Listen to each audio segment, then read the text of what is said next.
ગુજરાત જોડો સદસ્યતા અભિયાન શરૂ થવા જઈ રહ્યું છે. સાથે છે ગોપાલ ઇટાલિયાની જીત પણ થઈ છે, એટલે ચારે બાજુ હર્ષો ઉલ્લાસ છે.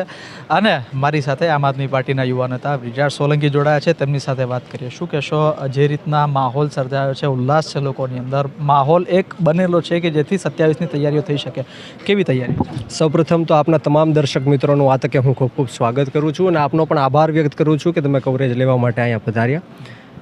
હું કહીશ કે વિસાવદરની જીત એક ઐતિહાસિક જીત છે.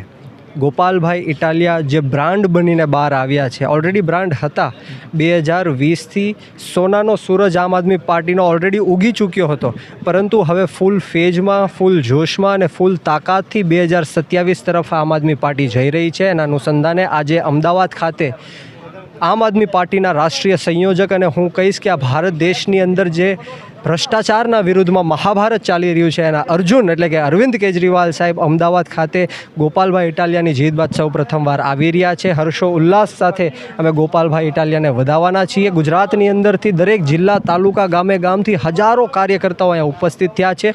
સદસ્યતા અભિયાન આજથી અમે શરૂ કરવા જઈ રહ્યા છીએ. એક મિસ કોલ નંબર પણ આપ્યો છે, એટલે આમ આદમી પાર્ટી 2027માં ફૂલ જોરો શોરોથી સરકાર બનાવવા જઈ રહી છે. ખાસ કરીને તમે પણ યુવા નેતા છો અને ગોપાલ ઇટાલિયાની પણ કંઈ ખાસ ઉંમર નથી. વિસાવદરની અંદર જે મુદ્દાઓ તમે લોકો ઉપાડ્યા અને આમ આદમી પાર્ટીની એક મોનોપોલી જોવા મળી કે યુવાનોને આગળ કરવા, આ મોનોપોલીને અને આ દ્રષ્ટિકોણને કેવી રીતે જોઈએ? જી, હું કહીશ કે આમ આદમી પાર્ટી હર હંમેશ પોતાના યુવાનોને આગળ કરવા માટે વખણાય છે.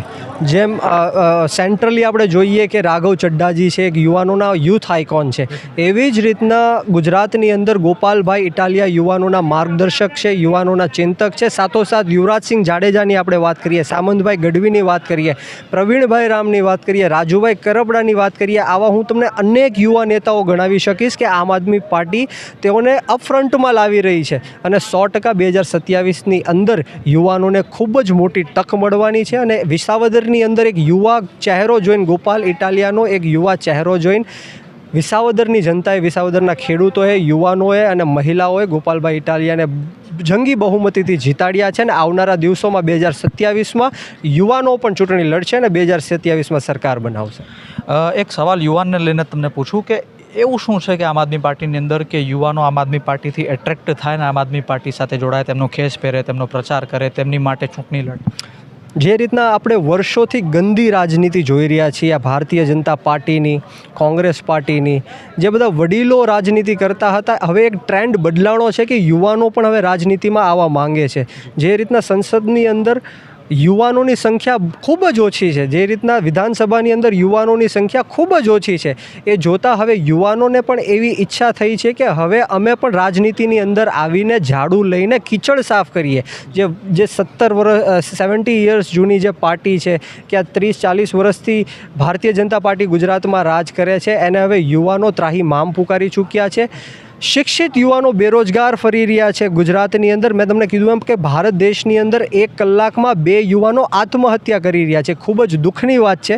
અને 100% હવે યુવાનો બદલાવ લાવશે, પરિવર્તન લાવશે અને 2027માં આમ આદમી પાર્ટી સાથે રહીને આમ આદમી પાર્ટીની સરકાર બનાવશે. તમે પણ એક યુવાન છો, 27ની અંદર ચૂંટણી આવી રહી છે, ક્યાં તમારું ભવિષ્ય જોઈ રહ્યું? જી, હું પણ એક યુવાન છું અને 100% જે પણ પાર્ટી આદેશ કરશે એ 2027માં હું શિરોમાન્ય રાખીશ. અને જ્યાં પણ ઓબીસી, એસસી, એસટી હોય, માઇનોરિટી હોય, આદિવાસી હોય, મજૂર વર્ગના લોકો હોય, ખેડૂતો હોય, શિક્ષણથી વંચિત હોય, વ્યસનોથી ઘેરાયેલા લોકો હોય, 100% એમની માટે મારી કામ કરવાની ઈચ્છા ખરી. અને જે કાંઈ પણ મારો સમાજ ઈચ્છશે અને જ્યાં પણ કાંઈ મારો સમાજ બોલાવશે ત્યાં હું 100% જઈશ અને ઉમેદવારી કરીશ. એક છેલ્લો સવાલ પૂછું બ્રિજરાજભાઈ, આપણે કોંગ્રેસ સાથે અવારનવાર ગુજરાતની અંદર જોયું છે કે એ લોકો પાસે કંઈક એવી સારી બાબત આવે તો પણ એ ટેમ્પો નથી ટકાવી શકતા.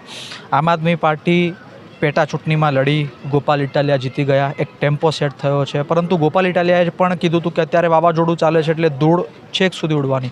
પરંતુ આ વાવાઝોડું અને તુફાન શમી જાય તે બાદ પણ આમ આદમી પાર્ટીના કાર્યકર્તાઓ એક્ટિવ મોડમાં રહે અને 27ની ચૂંટણીને ફોકસ રાખીને એક્યુરેસીથી ચૂંટણીમાં ફોકસ કરે, એ પ્રકારની રણનીતિ ઘડવા માટેના શું પ્રયત્નો છે?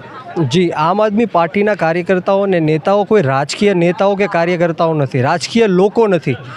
એ ગ્રાઉન્ડના લોકો છે જે લોકોની વચ્ચે રહીને લોકોના જે સમસ્યાઓ છે એનો હલ કરે છે. ખેડૂતો આપ જોઈ રહ્યા છો કે આમ આદમી પાર્ટી સાથે બહુ જ બહોળી સંખ્યામાં જોડાઈ રહ્યા છે. યુવાનોની તમે વાત કરી કે યુવાનો પણ જોડાઈ રહ્યા છે. મહિલાઓ બહુ જ મોટી સંખ્યામાં આમ આદમી પાર્ટી સાથે જોડાઈ રહ્યા છે. એટલે કોઈ રોકેટ સાયન્સ નથી. આમ આદમી પાર્ટી છે એ રોડ રસ્તાની રાજનીતિ કરે છે, શિક્ષણ ફ્રી આપવાની રાજનીતિ કરે છે, જે હેલ્થકેર છે જે દિલ્હી અને પંજાબની અંદર ફ્રીમાં આપે છે, વીજળીનો જે કોન્સેપ્ટ છે કે ફ્રીમાં વીજળી દિલ્હીની અંદર અરવિંદ કેજરીવાલ સાહેબે આપી, તો આ જ રાજનીતિને લઈને ગુજરાતની અંદર પણ આવશે. રોટી કપડાં મકાન સ્વાસ્થ્ય શિક્ષા વીજળી પાણી સડક પર્યાવરણના મુદ્દાને લઈને આમ આદમી પાર્ટી 2027ની અંદર સરકારમાં આવી રહી છે. Thank you so much. Thank you. તો આ હતા આપણી સાથે વિરાટ સોલંકી, જે તેમણે કહ્યું કે આમ આદમી પાર્ટીનો એક હેતુ રહ્યો છે અને એક લક્ષ્ય રહ્યો છે કે રાજકારણ તે લોકો સદૈવ નથી કરતા, તે લોકો પોતાની એક આગવી ઓળખ ઊભી કરે છે.